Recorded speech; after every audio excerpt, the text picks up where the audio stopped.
Aurelius is said to have been fond of quoting Plato's dictum, and those who have written about him have rarely been able to resist applying it to Marcus himself.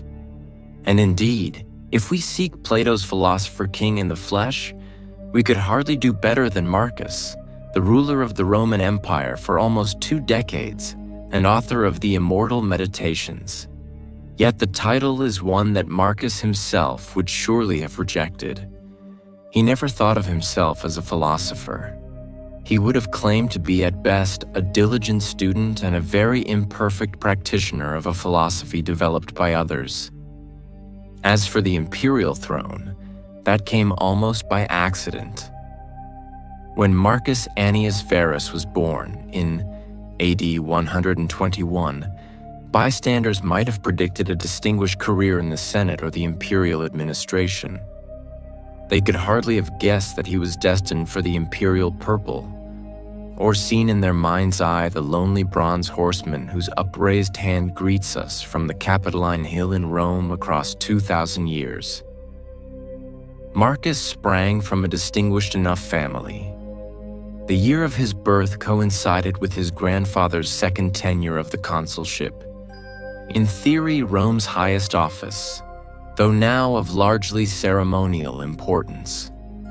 And it was to be his grandfather who brought him up, for his father died when he was very young.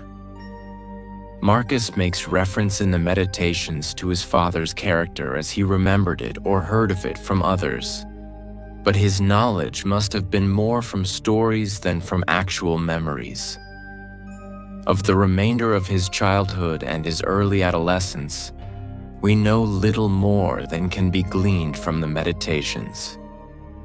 The biography of him in the so-called Historia Augusta, a curious and unreliable work of the late 4th century, probably based on a lost series of lives by the 3rd century biographer Marius Maximus, tells us that he was a serious child, but also that he loved boxing, wrestling, running, and falconry, that he was a good ball player, and that he loved to hunt. None of these are surprising occupations in an upper-class youth.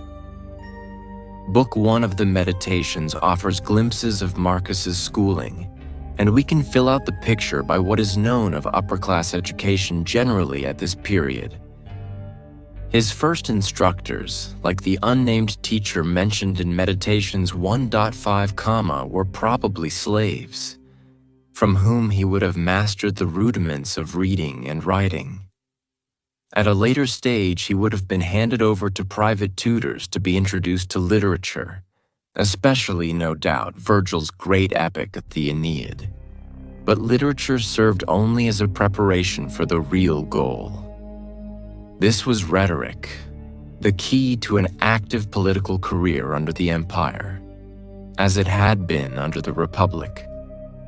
Under the supervision of a trained rhetor, Marcus would have begun with short exercises before progressing to full-scale practice declamations, in which he would have been asked to defend one side or another in imaginary law cases, or to advise a prominent historical figure at a turning point in his career. Should Caesar cross the Rubicon?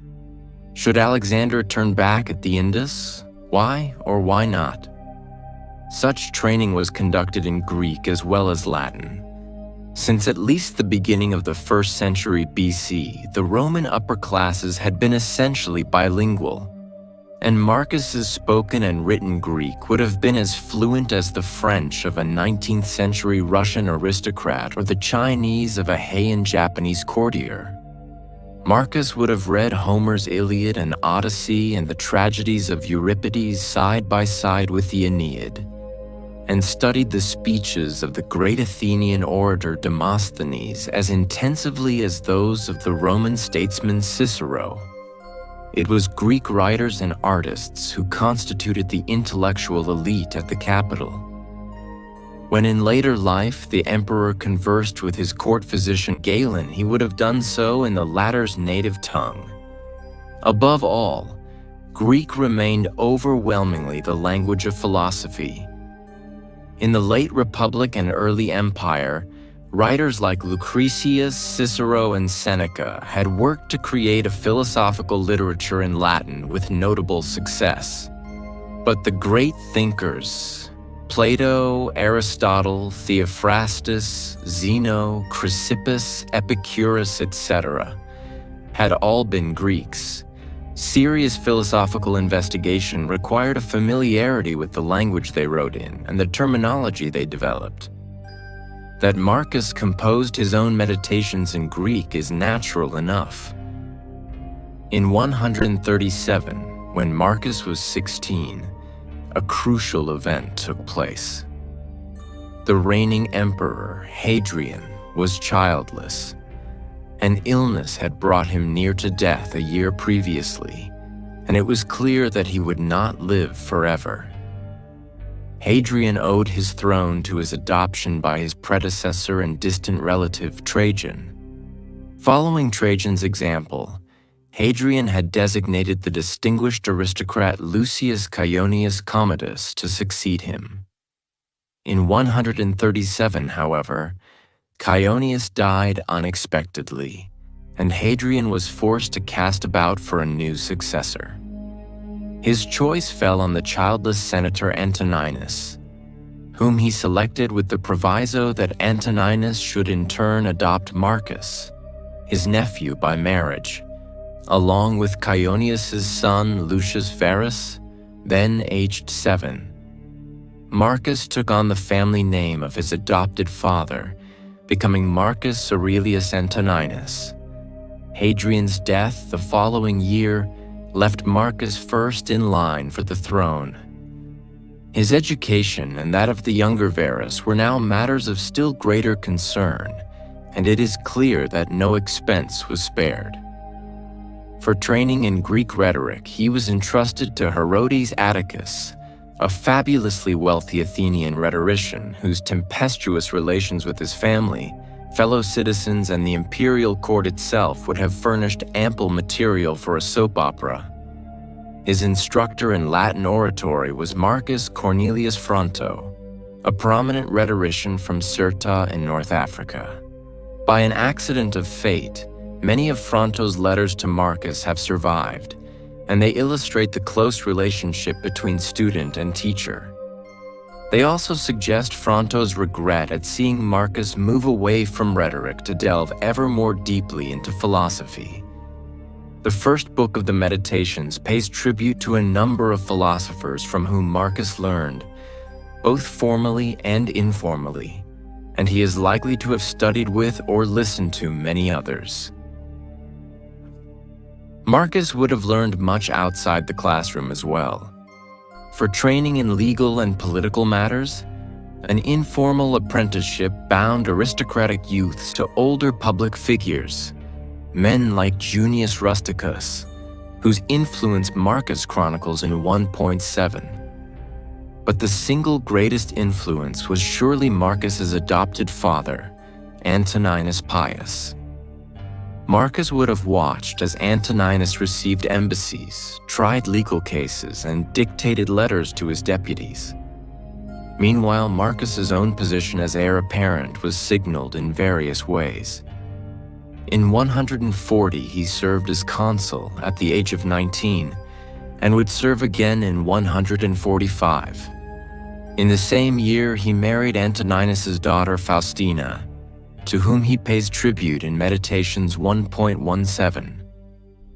Edward Gibbon's History of the Decline and Fall of the Roman Empire describes the reign of Antoninus as furnishing very few materials for history, which is indeed little more than the register of the crimes, follies, and misfortunes of mankind.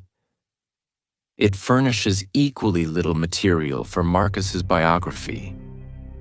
In the decade and a half between 145 and 161, we learn little of Marcus's occupations, and our only glimpses of his inner development come from his correspondence with Fronto. But the two poles that would govern the remainder of his life, the court and philosophy, seem by this point to be fully established. There is no evidence that Marcus experienced anything like the conversion to philosophy that some ancient figures experienced or affected. But it is clear that by the middle to late 140s, philosophy was becoming increasingly central to his life. On August 31st, 161, Antoninus died, leaving Marcus as his sole successor. Marcus immediately acted to carry out what appears to have been Hadrian's original intention, perhaps ignored by Antoninus, by pushing through the appointment of his adopted brother, Lucius Verus, as co-regent. Verus's character has suffered by comparison with Marcus's. Ancient sources, in particular the gossipy Historia Augusta, tend to paint him as a self-indulgent degenerate, almost another Nero. This may be unfair. It is certainly not the picture of him we get from Marcus's own reminiscences in the Meditations. It does seem clear, however, that Marcus functioned as the senior emperor in fact, if not name. It would be surprising if he had not. He was almost a decade older and had been trained for the position by Antoninus himself. What kind of ruler did this philosopher-king prove to be? Not, perhaps, as different from his predecessors as one might have expected. Though an emperor was all-powerful in theory, his ability to control policy was in reality much more limited. Much of his time was spent fielding problems that had moved up the administrative ladder, receiving embassies from the large cities of the empire, trying appeals of criminal cases, answering queries from provincial governors, and dealing with petitions from individuals. Even with a functional system of imperial couriers, news could take weeks to travel from the periphery of the empire to the center. Imperial edicts took time to move down the chain of command. While the emperor's decision had the force of law, enforcement was almost entirely in the hands of provincial governors, whose diligence might be affected by incompetence, corruption, or an understandable desire not to antagonize local elites. We get occasional glimpses of Marcus's day-to-day duties from the evidence of imperial decisions preserved in letters, inscriptions, and the legal codes. Surviving legislation shows a certain interest in the freeing of slaves and in regulations relating to the guardianship of orphans. Attempts have been made to tie the first to Marcus's philosophical convictions and the second to his own memories of life without a father. But it remains unclear how much of the policy is due to Marcus himself, and how far it differs from that of Marcus's predecessor, Antoninus. Perhaps more interesting are the traces of Marcus's personality to be discerned in the phrasing of imperial documents, where we find a scrupulous attention to detail and a self-consciousness about linguistic usage that seems to differentiate Marcus from his predecessors. Neither trait surprises in the author of the Meditations or a student of Fronto, whose extant letters place great stress on the quest for the mot juste. One of Marcus's priorities was to preserve good relations with the Senate. The goal was to disguise the absoluteness with which the emperor ruled, to preserve a facade, and sometimes, no doubt, even to achieve the reality of consensus and cooperation. 100 years before, aristocrats might have dreamed of a restored republic, as some certainly did. But by the 2nd century, it was clear that there was no alternative to the Principate. The Senate expected deference in public and hoped for influence behind the scenes. Good emperors were willing to play along. In cultivating the upper classes, Marcus was following in the footsteps of Antoninus and Trajan rather than of Hadrian, whose relations with the Senate had been prickly. And it is this, as much as anything else, that is responsible for his reputation as a benevolent statesman. An emperor might do as he liked while he lived, but it was the senatorial historians, men like Cornelius Tacitus in the 120s or Cassius Dio in the generation after Marcus's death, who had the last word. Another area where Marcus's policy continued that of his predecessors related to a small and eccentric sect known as the Christians. In the course of the next century, they would become an increasing problem for the imperial administration, and they were prominent enough in Marcus's day to attract an extended denunciation from a certain Celsus, part of whose work against the Christians still survives. The sect met with contempt from those intellectuals who deigned to take notice of it. Marcus's tutor Fronta was evidently one, and with suspicion and hostility from ordinary citizens and administrators. The Christians' disfavor stemmed from their failure to acknowledge the gods worshipped by the community around them. Their atheism, their refusal to accept any god but their own, endangered their neighbors as well as themselves, and their reluctance to acknowledge the divine status of the emperor threatened the social order and the well-being of the state. Christianity had been illegal since the early 2nd century when a query from Pliny the Younger, then governor of Bithynia in Asia Minor, prompted the Emperor Trajan to establish a formal policy. While Christians were not to be sought out, those who confessed to the faith were to be executed. But empire-wide persecution did not become a reality until a much later date. The main threat to Christians in the 2nd century came from individual provincial governors, acting either on their own initiative or under pressure from local communities. In the late 170s, for example, civic unrest at Lyons resulted in a virtual pogrom of Greek-speaking Christians resident there. Marcus's mentor Junius Rusticus had tried and executed Christians, the apologist Justin Martyr among them, in his capacity as city prefect. Marcus himself was no doubt aware of Christianity, but there is no reason to think that it bulked large in his mind. The one direct reference to it in the Meditations, 11.3, is almost certainly a later interpolation, and the implicit references some scholars have discerned are surely illusory. Marcus, in any case, had more serious concerns than this troublesome cult. Soon after his accession, relations between Rome and its only rival, the Parthian Empire in the east, took a dramatic turn for the worse. Since at least the time of Trajan, the two states had been locked in a cold war that would continue for the next 2 centuries, and that once a generation or so flared up into a military conflict. The death of Antoninus and the accession of 2 new and untried rulers may have tempted the Parthian ruler Vologaeses III to test the waters.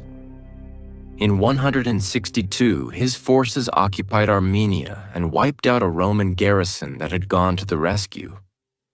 Syria itself was threatened. Rome had no choice but to respond. It was Varus, the younger emperor, who was sent east, where he remained for the next 4 years. Neither he nor Marcus had any military experience to speak of.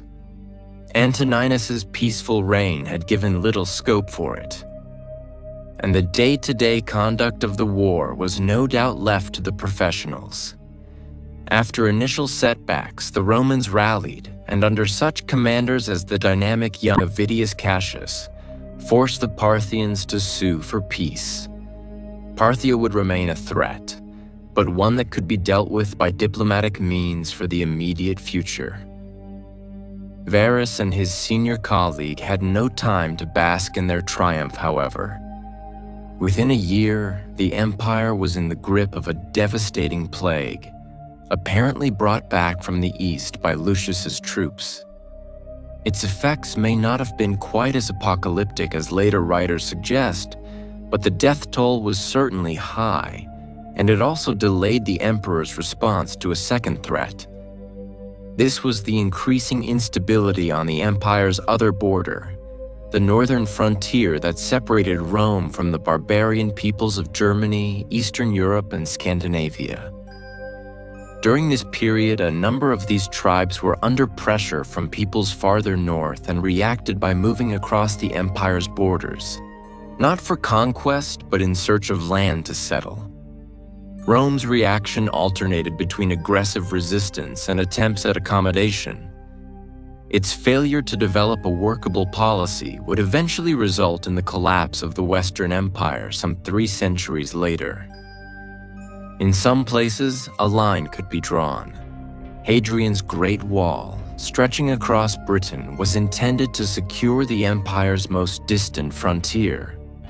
Under Antoninus, it had been briefly superseded by a second line farther to the north.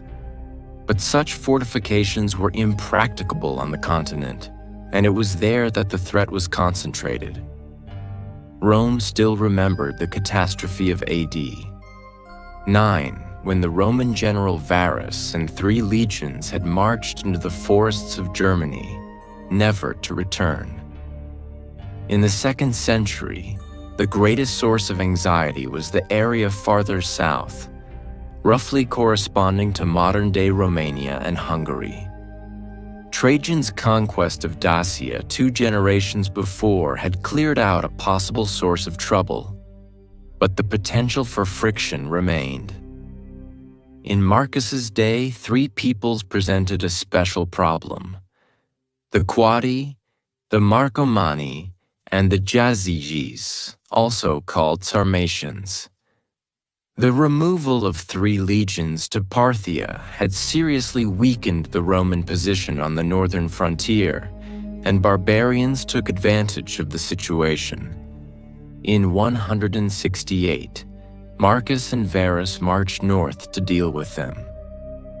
Much of the remainder of the reign would be spent on intermittent warfare, first in the so-called Marcomannic Wars of the early 170s, and then in a second campaign later in that decade. And most of the burden was to be borne by Marcus alone, for Varus died suddenly, apparently of a stroke, in early 169. It was a very different kind of war than the traditional campaign Varus's armies had waged. The conventional military and diplomatic tactics that worked against the Parthians were of limited use here. Instead, the Romans had to negotiate with individual chieftains whose authority was limited and whose reliability was always in doubt. When negotiation failed, the only alternative was a slow and bloody succession of small-scale engagements rather than pitched battles. The progress of the campaigns recorded on the column erected in Rome to commemorate the close of the Marcomannic Wars. In spite of its triumphal purpose, the engraved scenes that spiral around the monument paint a grim picture of brutal fighting, devastation, and execution. Spiders are proud of catching flies, Marcus notes mordantly. Men of catching hares, fish in a net, boars, bears, Sarmatians. 10.10. The gruesome vignette that opens Meditations 8.34. A severed hand or foot, or a decapitated head, may well reflect Marcus's own experience. By 175, the Romans seem to have gained the upper hand. But at this point, disturbing news arrived.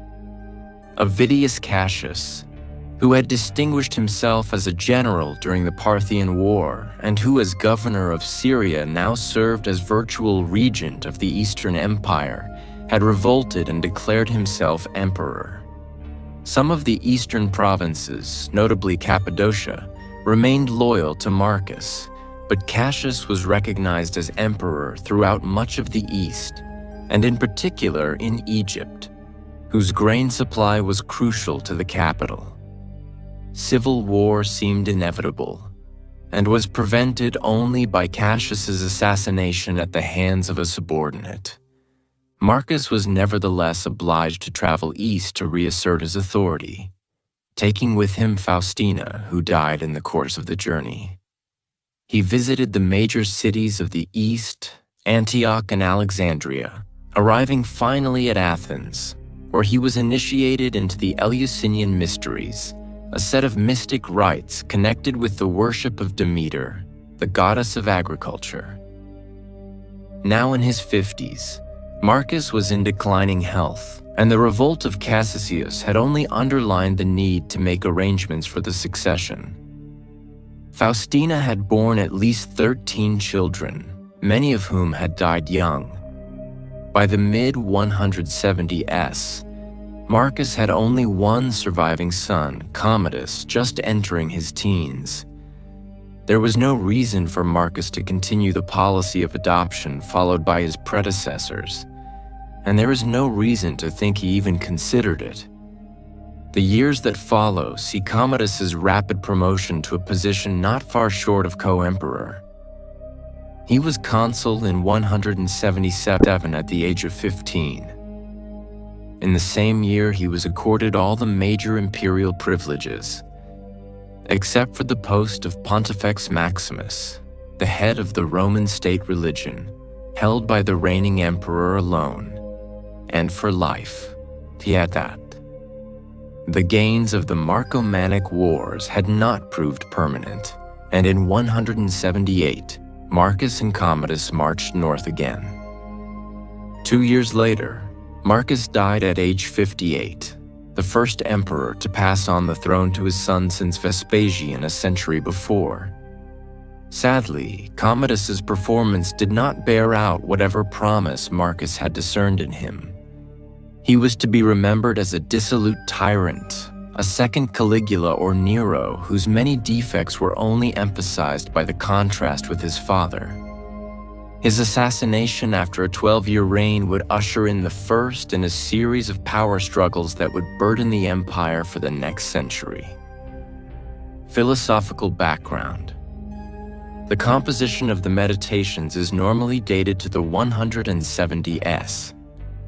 Marcus's last decade, that this was a dark and stressful period for him can hardly be doubted. In the 10 years between 169 and 179, he had to cope with constant fighting on the frontier, the abortive revolt of Cassius, and the deaths of his colleague Verus, his wife, Faustina, and others. Though he could hardly have anticipated the century of turmoil that would follow his death, he may have suspected that his son and successor Commodus was not the man he hoped. That in these circumstances Marcus should have sought consolation in philosophy is only natural. But understanding what Marcus looked for from his philosophical studies requires a certain amount of orientation. To understand the Meditations in context, we must familiarize ourselves not only with Stoicism, the philosophical system that underlies the work, but also with the role of philosophy in ancient life more generally.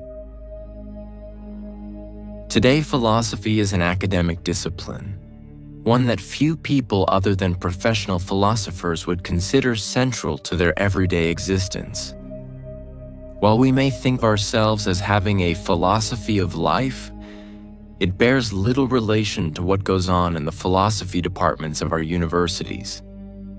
The careers of 20th century analytic philosophy often seem remote from what the American philosopher Thomas Nagel terms mortal questions. The problems involved in making ethical choices, constructing a just society, responding to suffering and loss, and coming to terms with the prospect of death. Indeed, most of us would be inclined to see these issues as the province of religion rather than philosophy. For Marcus and his contemporaries, the situation was very different.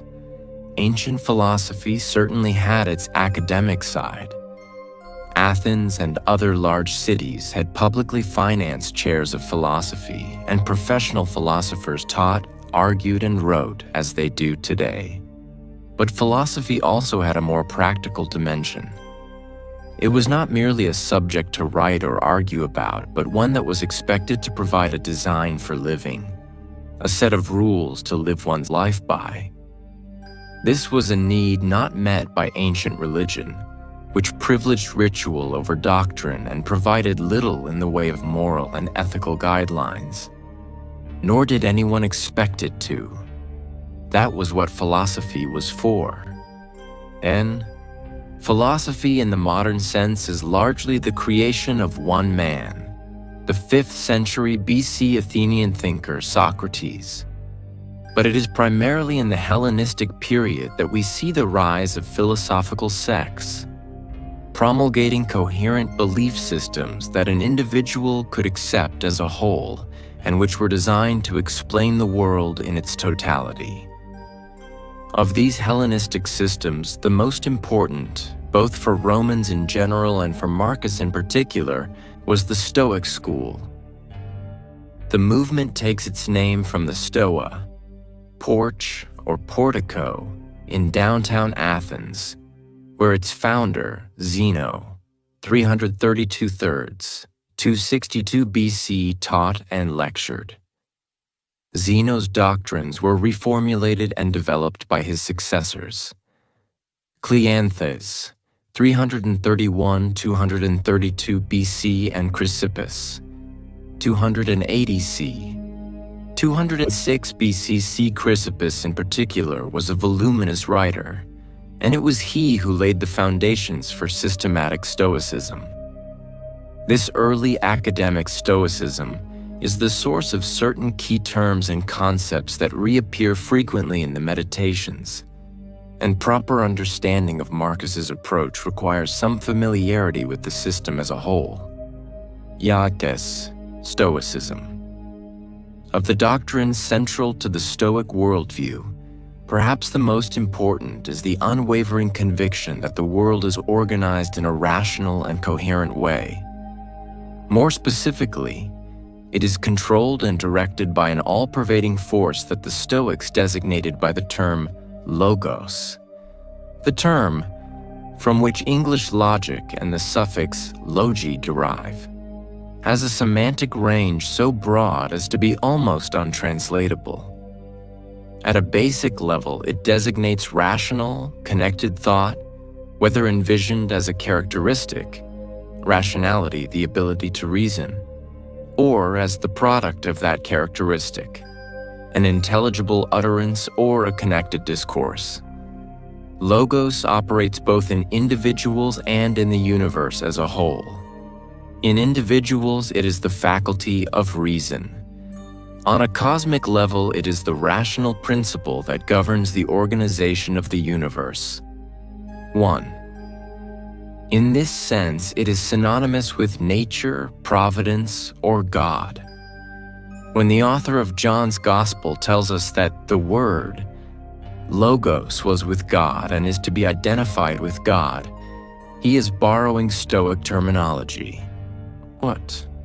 All events are determined by the Logos and follow in an unbreakable chain of cause and effect. Stoicism is thus from the outset a deterministic system that appears to leave no room for human free will or moral responsibility. In reality, the Stoics were reluctant to accept such an arrangement and attempted to get around the difficulty by defining free will as a voluntary accommodation to what is in any case inevitable. According to this theory, man is like a dog tied to a moving wagon. If the dog refuses to run along with the wagon, he will be dragged by it, yet the choice remains his, to run or be dragged. In the same way, humans are responsible for their choices and actions, even though these have been anticipated by the Logos and form part of its plan. Even actions which appear to be, and indeed are, immoral or unjust advance the overall design, which taken as a whole is harmonious and good. They too are governed by the Logos. That's it. But the Logos is not simply an impersonal power that governs and directs the world. It is also an actual substance that pervades that world, not in a metaphorical sense, but in a form as concrete as oxygen or carbon. In its physical embodiment, The logos exists as pneuma, a substance imagined by the earliest Stoics as pure fire, and by Chrysippus as a mixture of fire and air. Pneuma is the power, the vital breath, that animates animals and humans. It is, in Dylan Thomas's phrase, the force that through the green fuse drives the flower, and is present even in lifeless materials like stone or metal as the energy that holds the object together, the internal tension that makes a stone a stone. All objects are thus a compound of lifeless substance and vital force. When Marcus refers, as he does on a number of occasions, to cause and material, he means the two elements of these compounds: inert substance and animating pneuma, which are united so long as the object itself exists. When the object perishes, the pneuma that animated it is reabsorbed into the logos as a whole. This process of destruction and reintegration happens to individual objects at every moment. It also happens on a larger scale to the entire universe, which at vast intervals is entirely consumed by fire, a process known as ekpyrosis, and then regenerated. 2. If the world is indeed orderly, if the logos controls all things, then the order it produces should be discernible in all aspects of it. That supposition not only led the Stoics to speculate about the nature of the physical world, but also motivated them to seek the rationality characteristic of the logos in other areas, notably in formal logic and the nature and structure of language. Their interest in etymology is reflected in several entries in the Meditations. This systematizing impulse reappears in many other fields as well. The catalogue of Chrysippus's own works, preserved by the late 3rd century biographer Diogenes Laertius, is very long indeed. It includes not only philosophical treatises in a narrow sense, but also works such as On How to Read Poetry and Against the Touching Up of Paintings. Later, Stoics would try their hands at history and anthropology, as well as more conventionally philosophical topics. The expansion of Stoic thought was not only intellectual, but also geographical. The movement had been born in Athens. In the century and a half that followed Chrysippus's death, it spread to other centers, in particular to Rome. The Romans of the 2nd century BC were in the midst of a course of conquest that by the end of the century would leave them the effective masters of the Mediterranean. With conquest came culture. Looking back on the rapid Hellenization of the Roman aristocracy between 200 BC and his own day, the poet Horace famously observed that conquered Greece was the true conqueror. Nowhere is the influence of Greece more obvious than in philosophy. Greek philosophers, including the Stoics, Panaetius c. 185–109 BC and Posidonius c. 135–50 BCE, visited Rome to lecture. Many spent extended periods there. In the 1st century BC, it became the fashion for young upper-class Romans to study in Athens, in an ancient version of the 18th century Grand Tour. Roman aristocrats acted as patrons to individual philosophers and assembled large libraries of philosophical texts, like that at the famous villa of the Papyri at Herculaneum. And Romans like Cicero and Lucretius attempted to expound Greek philosophical doctrines in Latin, naetetes. Of the major philosophical schools, it was Stoicism that had the greatest appeal. Unlike some other sects, the Stoics had always approved of participation in public life, and this stand struck a chord with the Roman aristocracy, whose code of values placed a premium on political and military activity. Stoicism has even been described, not altogether unfairly, as the real religion of upper-class Romans. In the process, it became a rather different version of the philosophy from that taught by Zeno and Chrysippus.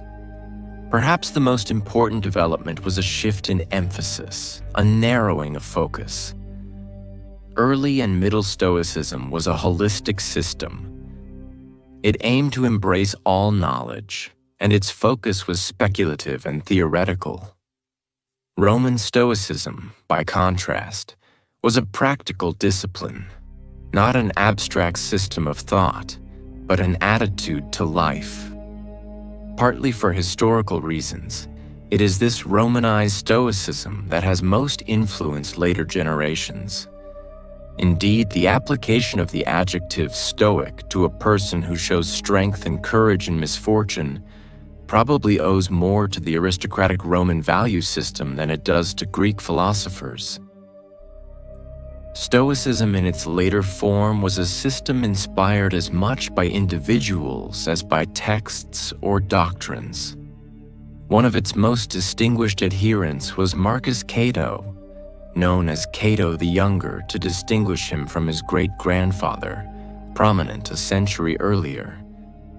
A senator of renowned rectitude when Julius Caesar marched on Rome in 49 BCE, Cato sided with Caesar's rival Pompey in defense of the legitimate government. When it was clear that Caesar would triumph, Cato chose not to survive the Republic, killing himself after the Battle of Munda in 46. Within a century, he had become an emblem of Stoic resistance to tyranny. Under Nero, he was immortalized by the poet Lucan and praised in a laudatory biography by the senator Thrasea Paetus, whose own resistance to Nero cost him his life. Thrasea's son-in-law, Helvidius Priscus, played a similar role and came to a similar end, under Vespasian. Thrasea and Helvidius in their turn served as role models to second-century aristocrats like Marcus's mentors Rusticus, Maximus, and Severus. Marcus himself pays tribute to them. And to Cato, in Meditations 1.14, Cato, Thrasea, and Helvidius were doers, not writers, and their legendary heroism inevitably lends them a somewhat two-dimensional quality. A more complex and much more interesting figure was the poet Lucan's uncle, Lucius Annaeus Seneca, c. 4 BC AD 65, commonly known as Seneca the Younger to distinguish him from his equally distinguished father. Originally counselor to the young Nero, he was eventually forced to commit suicide after being implicated in an attempted coup against his erstwhile pupil. Men's lives are not always consistent with their ideals, and some critics have found it hard to reconcile Seneca's fabulous wealth and his shameless flattery of Nero with his philosophical views. Yet his works, in particular the letters to Lucilius, remain the most engaging and accessible expressions of later Stoicism. Because they were written in Latin, they were also among the most influential on succeeding generations. But not all Stoics were wealthy senators. There was another kind of Stoic exemplar as well. The outsider whose ascetic lifestyle won him the admiration of his wealthier contemporaries and enabled him to criticize the pretenses of upper-class society with real authority. An early example of the type is Gaius Musonius Rufus, c. 3100, a member of the Roman administrative class, the so-called Knights Equites, who was banished by both Nero and Vespasian. A still more dramatic example was Musonius's student Epictetus, c. 55-135, who had taken up the practice of philosophy as a slave and devoted the remainder of his life to it after being freed. He had been exiled to Nicopolis in northern Greece under Domitian, and after the tyrant's death, elected to remain there where he taught and lectured to visitors who often traveled great distances to study with him. One of these was the upper-class historian and statesman Arrian, say 86-160, who published an extensive record of the master's discussions, a text conventionally referred to as the Discourses of Epictetus. He later produced an abridged version, the Enchiridion Manual or Handbook.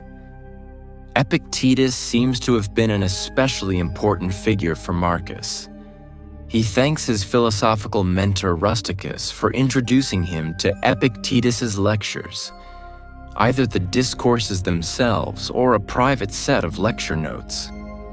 And a series of quotations and paraphrases from the philosopher appear in Book 11 of the Meditations.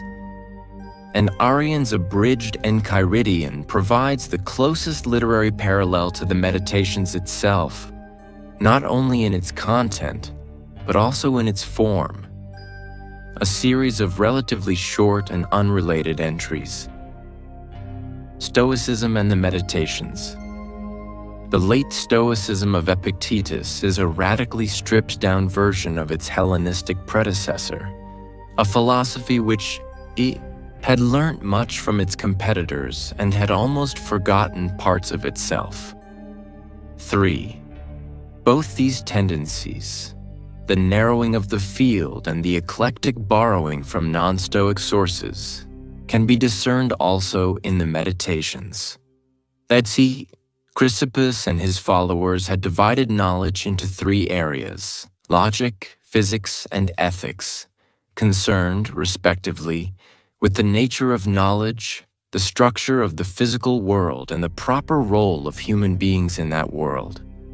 Marcus pays lip service to this triadic division in at least one entry, 8.13. But it is clear from other chapters and from the Meditations as a whole that logic and physics were not his focus. Among the things for which he thanks the gods is that he was never absorbed by logic chopping or preoccupied by physics. 1.17. Occasional entries show an awareness of Stoic thought about language.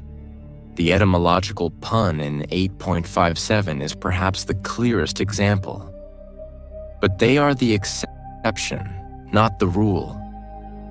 In many cases, Marcus's logic is weak.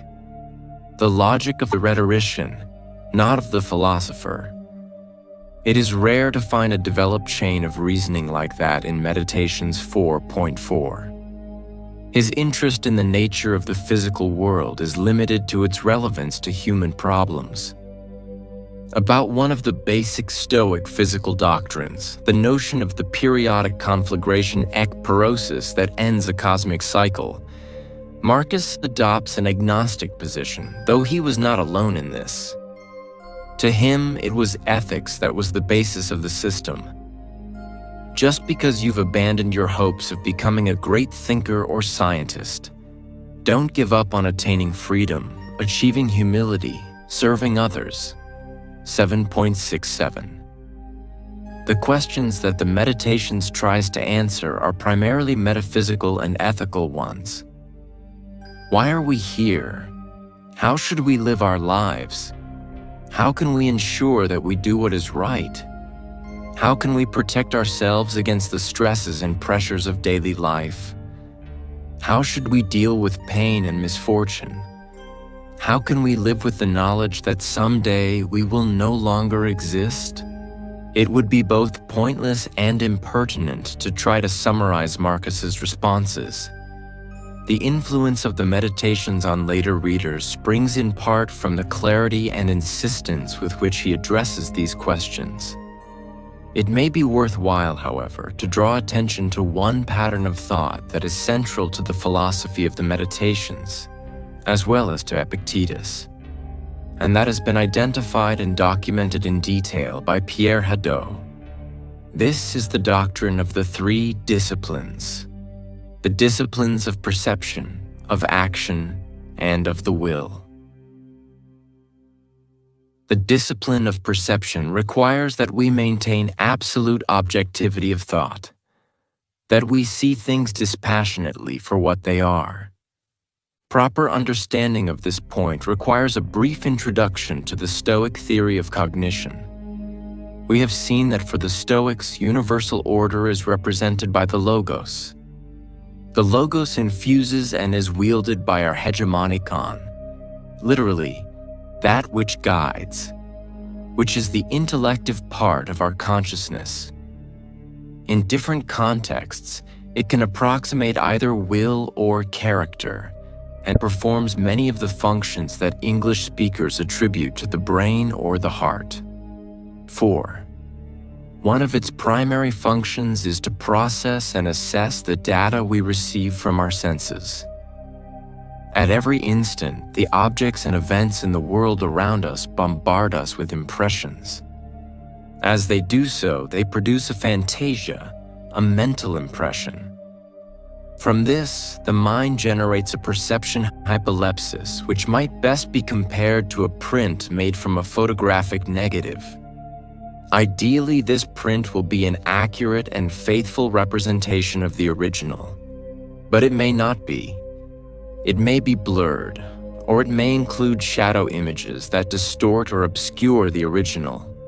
Nata, chief among these are inappropriate value judgments, the designation as good or evil of things that in fact are neither good nor evil. For example, my impression that my house has just burned down is simply that, an impression or report conveyed to me by my senses about an event in the outside world.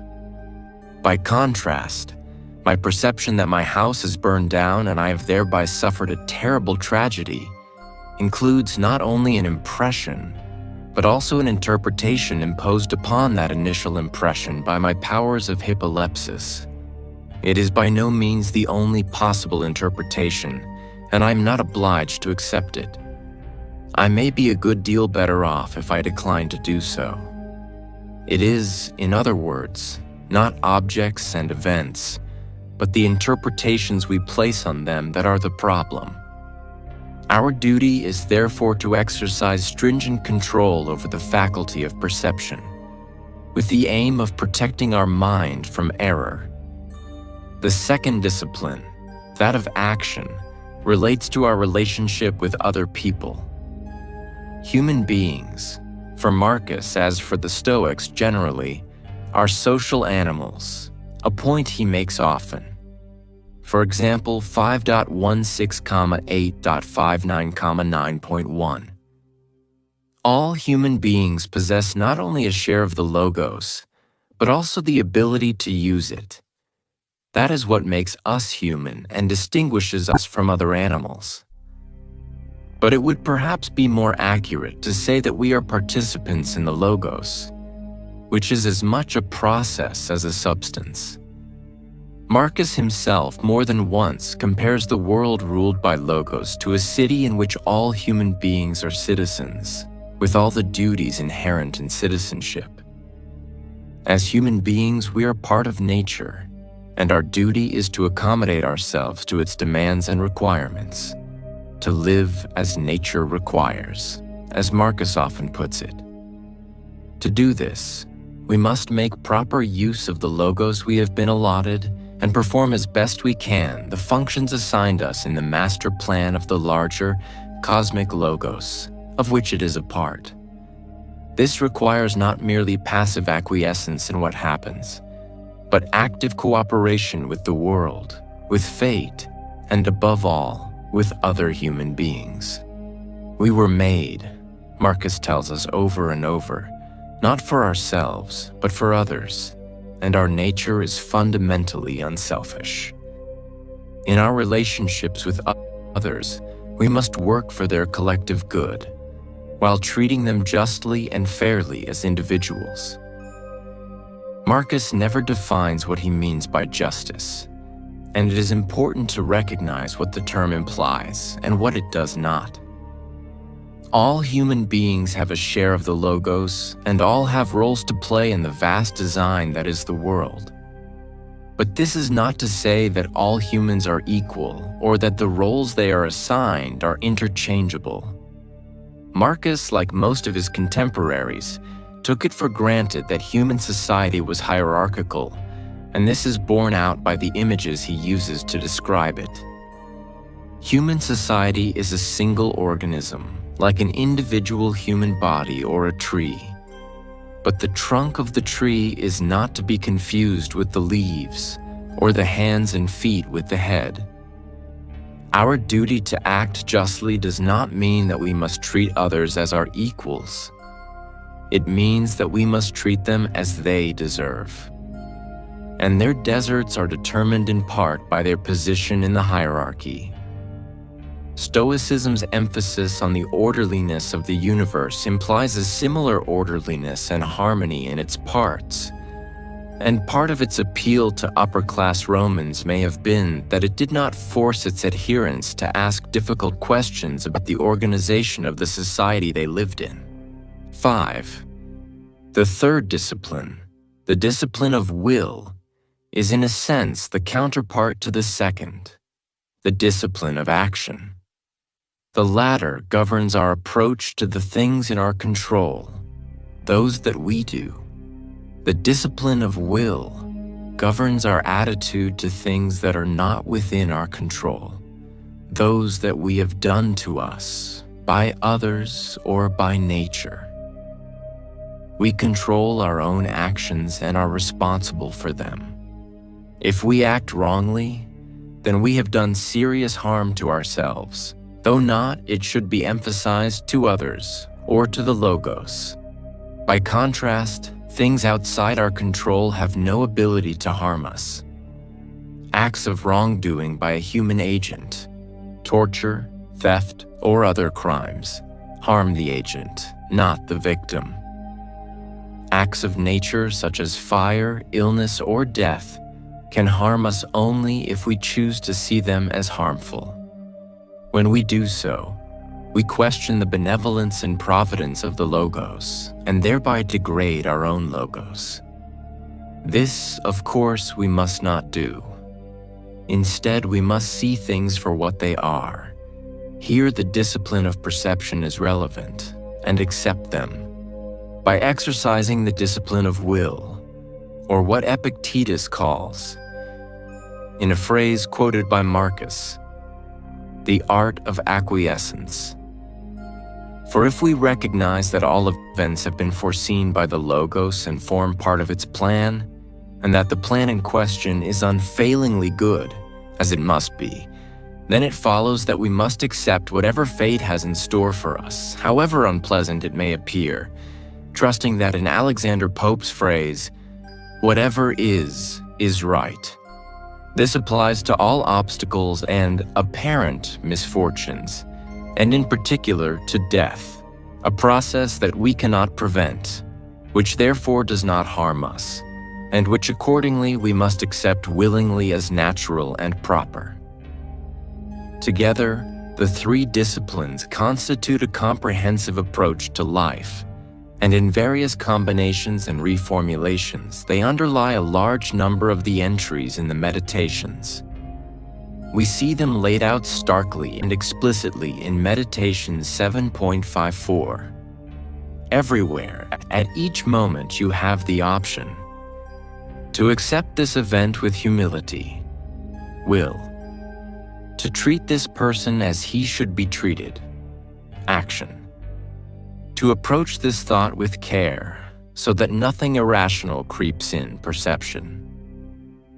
We find the same triad rephrased and reordered in Meditations 9.6. Objective judgment, unselfish action, willing acceptance of all external events.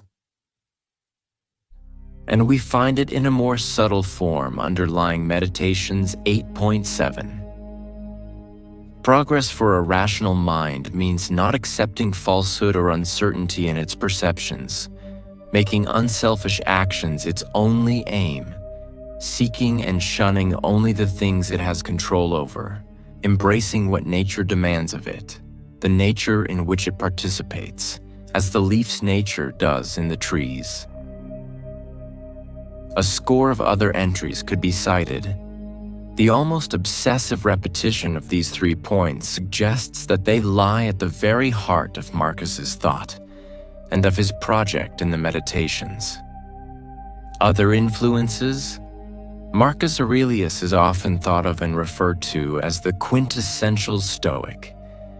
Yet the only explicit reference to Stoicism in the Meditations, 5.10, is phrased in curiously distant terms, as if it were merely one school among others. The great figures of early Stoicism are conspicuous by their absence.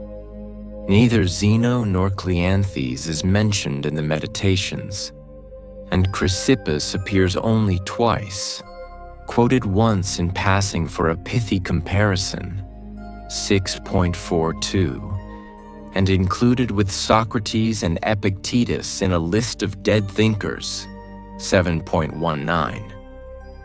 This is not to deny the essentially Stoic basis of Marcus's thought, or the deep influence on him exercised by later Stoic thinkers, most obviously Epictetus. If he had to be identified with a particular school, that is surely the one he would have chosen. Yet I suspect that if asked what it was that he studied, his answer would have been not Stoicism, but simply philosophy. There is nothing surprising about this. The imperial period saw the development of a widespread ecumenical tendency in philosophy. Adherents of most of the major schools, the Platonists, Peripatetics, Cynics, and Stoics, preferred to focus on the points they shared rather than those that separated them. Not all the figures Marcus credits as influential on his own philosophical development were Stoics. Severus, for example, was a Peripatetic. Although authors like Seneca and Epictetus accepted the basic premises of the system developed by Zeno and Chrysippus, they showed no reluctance to borrow aphorisms, anecdotes, and argumentative strategies from non-Stoic sources. The Meditations follows a similar procedure. While built on a Stoic foundation, it also refers to and quotes a wide range of figures, both precursors of the Stoics and representatives of rival schools. Of the predecessors Marcus invokes, the most important is surely Socrates, the great Athenian thinker who had helped redirect philosophy from a preoccupation with the physical world to a focus on the role of man in society and the nature of human morality. Socrates himself wrote nothing. His teachings were transmitted and greatly elaborated in the philosophical dialogues of his student Plato. Marcus quotes Plato repeatedly, especially in Book 7. And Socratic or Platonic elements can be discerned elsewhere too. One example is the so-called Socratic paradox, the claim that no one does wrong willingly, and that if men were able to recognize what is right, they would inevitably do it. They are like this, Marcus says of other people, because they can't tell good from evil. 2.1.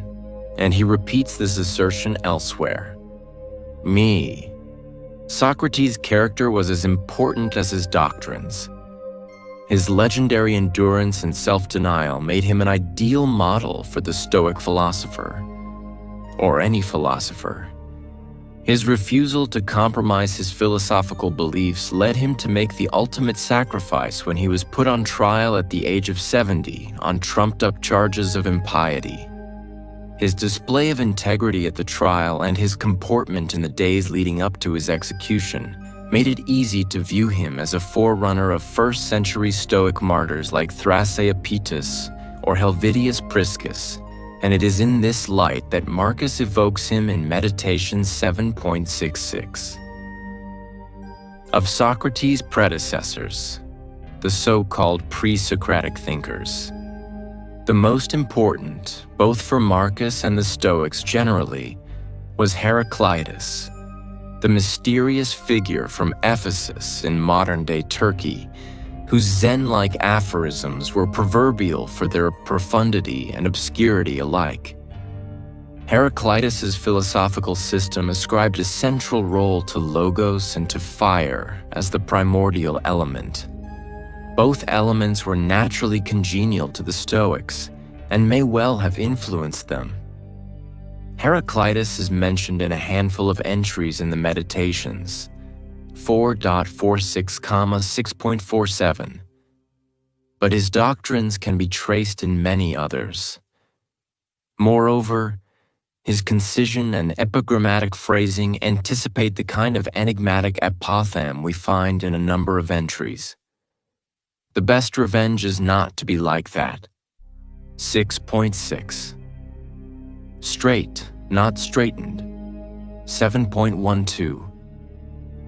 The fencer's weapon is picked up and put down again. The boxer's is part of him. 12.9. It is from Heraclitus that Marcus derives one of his most memorable motifs, that of the unstable flux of time and matter in which we move. We cannot step twice into the same river, Heraclitus had said, and we see Marcus expanding on the observation. Time is a river, a violent current of events, glimpsed once and already carried past us, and another follows and is gone. 4.43, and compare 2.17, 6.15. Though Heraclitus was clearly the pre-Socratic who most influenced Marcus, other thinkers leave traces as well. Marcus twice borrows the poet Empedocles' image of the self-contained soul as a perfect sphere, 8.41 to 12.3. And he alludes once to the mystic doctrines of the Pythagoreans, 11.27. Several entries explore the implications of phrases attributed to Democritus, one of the inventors of the theory of atoms, which would later inspire the Hellenistic philosopher Epicurus, Nas. Neither Heraclitus nor Socrates had founded a school. That was an achievement reserved for Plato, and then for Plato's student Aristotle, who broke from his master to found the Peripatetic movement. Marcus never refers to Aristotle, though he does quote approvingly from the latter's successor Theophrastus, 2.10. Probably more important was another 4th century BC movement, Cynicism. The Cynics, of whom the first and most notorious was the irascible Diogenes of Sinope, were united less by doctrine than by a common attitude, namely their contempt for societal institutions and a desire for a life more in accord with nature. Diogenes himself was largely responsible for the image of a philosopher as an impoverished ascetic. The philosopher without clothes, evoked by Marcus at Meditations 4.30, might well be a cynic. His famous claim to be a citizen of the world surely anticipates, if it did not actually influence, the Stoic conception of the world as a city-state. Marcus refers to Diogenes in several passages, as well as to the latter's student Monimus, 2.15, and invokes another cynic, Crates, at Meditation 6.13, in an anecdote whose tenor is now uncertain. Eni. Marcus's relationship to Epicureanism, Stoicism's great rival among Hellenistic philosophical systems, is much more vexed. The followers of Epicurus, 341–270 BC, believed in a universe radically unlike that posited by Zeno and Chrysippus. The Stoic world is ordered to the nth degree. The Epicurean universe is random, the product of the haphazard conjunctions of billions of atoms. To speak of providence in such a world is transparently absurd, And while Epicurus acknowledged the existence of gods, he denied that they took any interest in human life.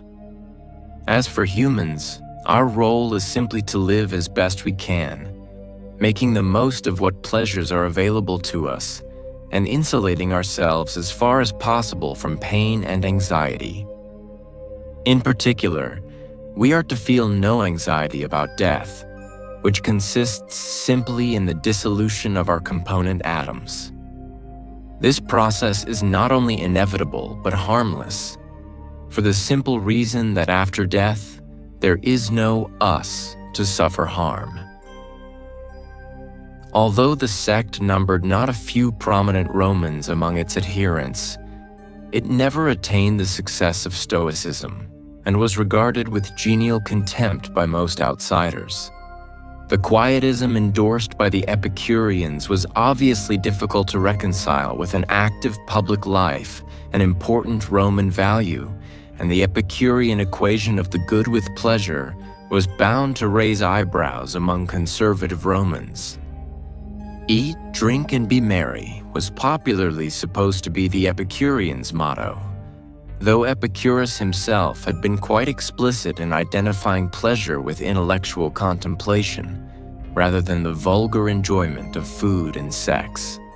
Though a minority view, Epicureanism was, nonetheless, the only potential rival to Stoicism in offering a systematic cosmology, as Marcus acknowledges on a number of occasions by the stark dichotomy providence or atoms, 4.3.10.6,11.18,12.14.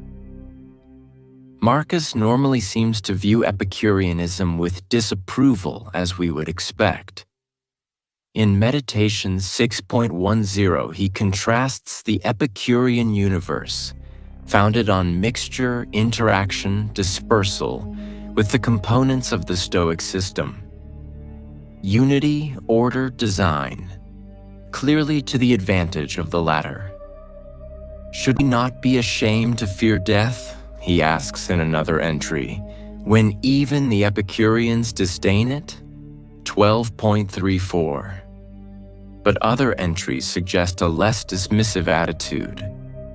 Marcus quotes with apparent approval Epicurus's account of his own exemplary conduct during an illness, 9.41, and twice seeks comfort in the philosopher's remarks on the endurance of pain, 7.33, 7.64. Like other late Stoics, Seneca is a notable example. He was willing to accept truth wherever he found it. Thus far, we have been concerned with the content of the Meditations, the ethical doctrine of late Stoicism, incorporating a certain amount of Platonic and Heraclitean material, and overlaid with occasional reference to other schools and thinkers. But what of the Meditations itself? How and why was it written? Who is its audience? What kind of book is it? For the answers to these questions, we must turn from the book's content to its form and origins. The Meditations, genre, structure, and style. I suspect that Marcus would have been surprised and perhaps rather dismayed to find himself enshrined in the modern library of the world's best books. He would have been surprised, to begin with, by the title of the work ascribed to him. The long-established English title Meditations is not only not original, but positively misleading, lending a spurious air of resonance and authority quite alien to the haphazard set of notes that constitute the book.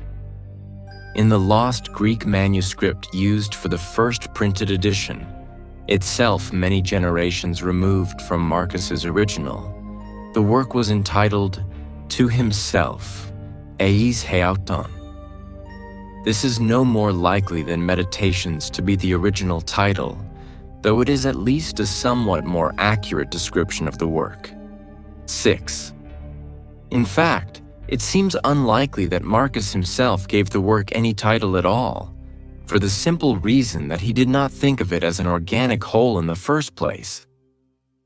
Not only was it not written for publication, but Marcus clearly had no expectation that anyone but himself would ever read it.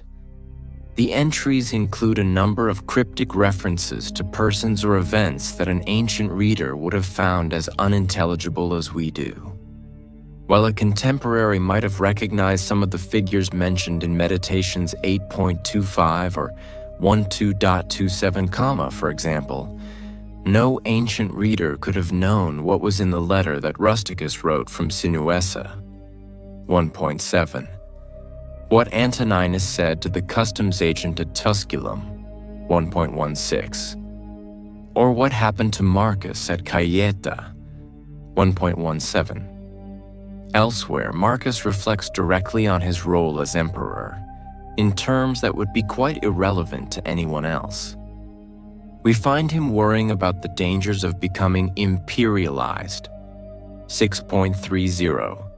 Reminding himself to speak simply in the Senate. 8.30. And reflecting on the unique position he occupies. 11.7. From these entries and others, it seems clear that the you of the text is not a generic you, but the emperor himself. When you look at yourself, see any of the emperors. 10.31. How are we to categorize the Meditations? It is not a diary, at least in the conventional sense. The entries contain little or nothing related to Marcus's day-to-day life.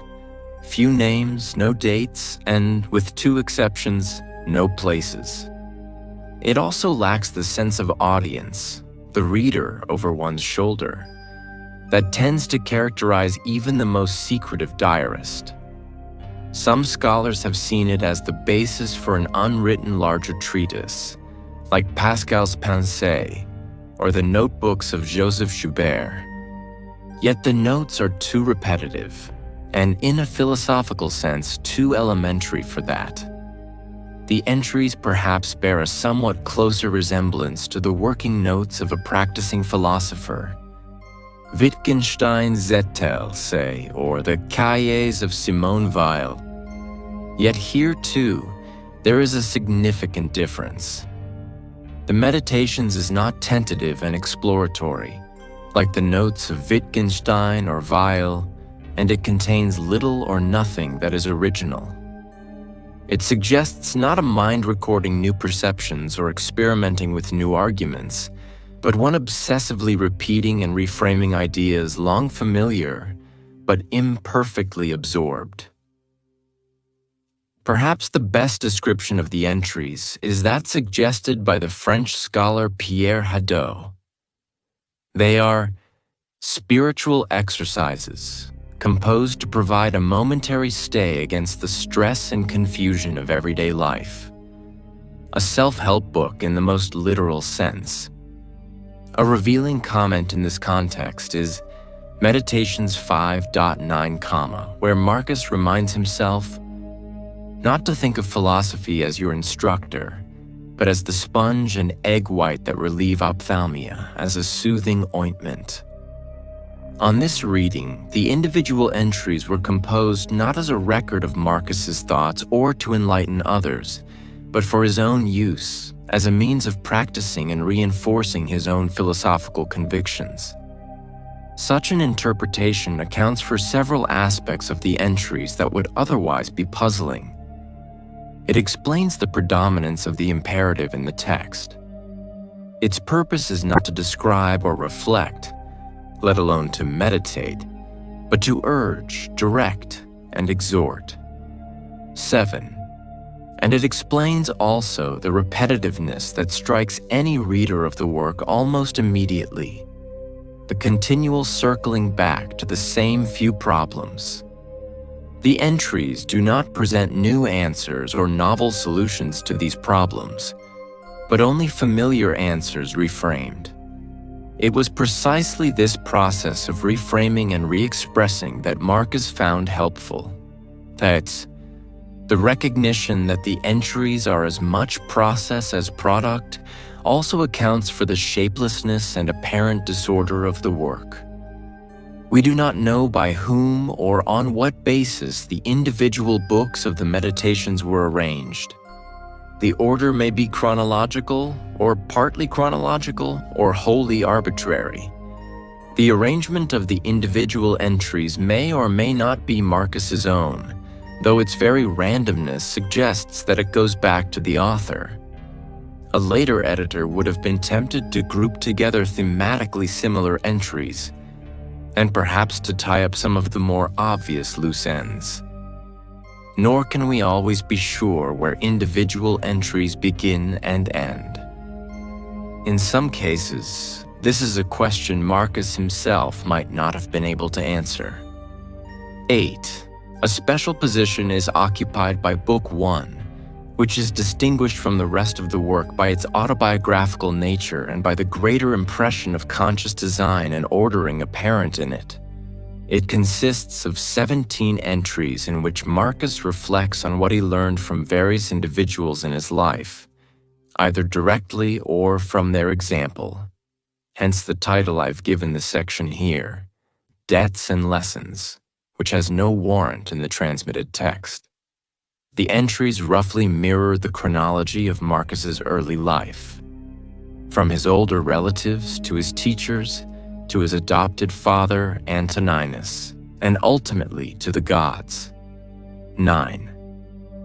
This logical schema, as well as the increasing length of the entries, suggests deliberate arrangement, presumably by Marcus himself. If so, then this book at least was conceived as an organic whole. It may be among the latest portions of the text. If scholars are correct in thinking, as most do, that the short sketch of Antoninus Pius in Meditation 6.30 was the starting point for the longer memoir in 1.16. Attempts to find organic unity in the remaining books or development from book to book are doomed to failure. Wherever one opens the Meditations, with the exception of Book 1, we find the same voice, the same themes. Marcus's thought does not change or develop noticeably from one book to another, nor can any structure or unity be discerned within individual books. It seems most likely that the division between books is a purely physical one. The transmitted books, in other words, represent the individual papyrus rolls of Marcus's original, or perhaps of a later copy. When one had been filled, another was begun. 10. If the books as a whole are homogeneous, the individual entries show considerable formal variety. Some are developed short essays that make a single philosophical point. Many of the entries in books 2 and 3 are of this type. Others are straightforward imperatives. Take the shortest route or aphorisms. No one can keep you from living in harmony with yourself. Sometimes Marcus will list a number. The philosophical tradition may have been influential on another element that we find occasionally: the intermittent snatches of dialogue or quasi-dialogue. As a developed form, the philosophical dialogue goes back to Plato, who was imitated by later philosophers, notably Aristotle in his lost works, and Cicero. The Meditation certainly does not contain the kind of elaborate scene setting that we expect in a true dialogue, but we do find in a number of entries a kind of internal debate in which the questions or objections of an imaginary interlocutor are answered by a second, calmer voice which corrects or rebukes its errors. The first voice seems to represent Marcus's weaker human side. The second is the voice of philosophy, Sets. The longer entries, none, of course, are very long, are marked by a coherent, if sometimes slightly labored style. Not all critics have had kind words for Marcus's expository prose, and some have been inclined to attribute perceived shortcomings to deficiencies in his Greek. But in all likelihood, the occasional awkwardness is due less to an imperfect grasp of the language than to roughness of composition. Marcus thinking aloud or groping for an idea.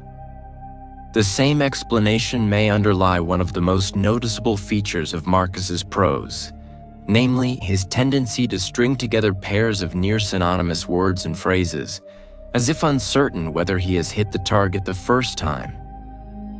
When combined with the very abstract vocabulary natural in philosophical prose, this can make for difficult reading, especially in English, which privileges concision and concrete vocabulary to a greater degree than Greek. At its best, however, Marcus's writing can be extraordinarily effective, most of all when it strikes a balance between image and idea, as in the opening of 5.23. Sepas. Keep in mind how fast things pass by and are gone, those that are now and those to come. Existence flows past us like a river. The what is in constant flux, the why has 1,000 variations. Nothing is stable, not even what's right here. The infinity of past and future gapes before us, a chasm whose depths we cannot see. This particular topic, the transience of human life, the constant change that shapes and informs the world, is a recurrent theme in the Meditations, and as we shall see, it is one whose treatment owes as much to literary as to philosophical models, and as much to Marcus's own character as to Stoic doctrine. Recurring themes to try to extract a sustained and coherent argument from the Meditations as a whole would be an unprofitable exercise. It is simply not that kind of work. It would be equally fruitless to try to read autobiographical elements into individual entries. To take 9.42 as referring to the revolt of Avidius Cassius, for example, or 10.4 as a reflection on Commodus. All the more so since so few of the entries can be dated with any security. This is not to say that the Meditations has no unity or no relationship to Marcus's own life, for it has both. What unifies it is the recurrence of a small number of themes that surely reflect Marcus's own preoccupations. It is the points to which Marcus returns most often that offer the best insight into his character and concerns. One example that will strike almost any reader is the sense of mortality that pervades the work. Death is not to be feared, Marcus continually reminds himself. It is a natural process, part of the continual change that forms the world. At other points, it is the ultimate consolation. Soon you will be dead, Marcus tells himself on a number of occasions. And none of it will matter. Cf 4.6,7.22,8.2. The emphasis on the vanity and worthlessness of earthly concerns is here linked to the more general idea of transience. All things change or pass away, perish and are forgotten. This is the burden of several of the thought exercises that Marcus sets himself. To think of the court of Augustus, 8.31, of the age of Vespasian or Trajan, 4.32, the great philosophers and thinkers of the past, 6.47, all now dust and ashes. This theme is not specific to Stoicism. We meet it at every turn in ancient literature.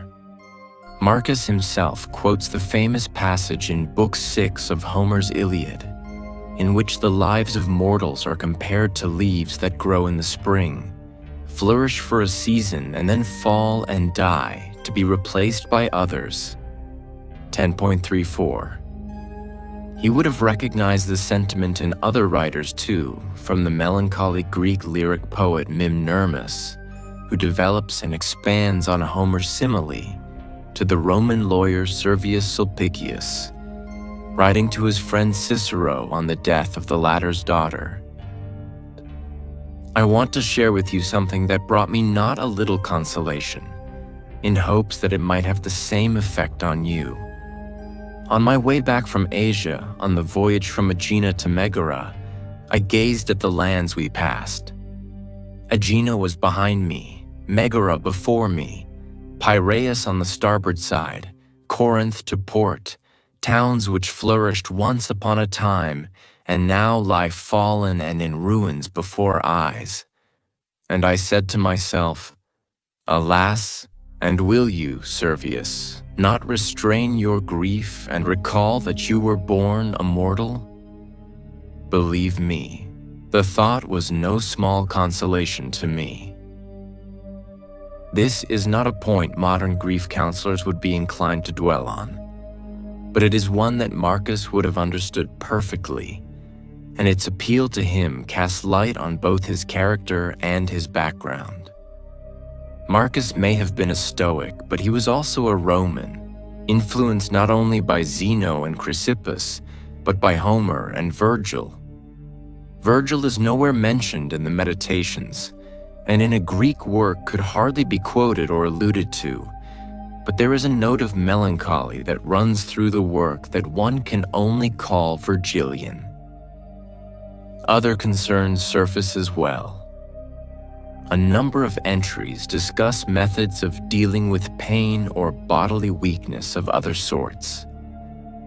When you have trouble getting out of bed, begin several entries.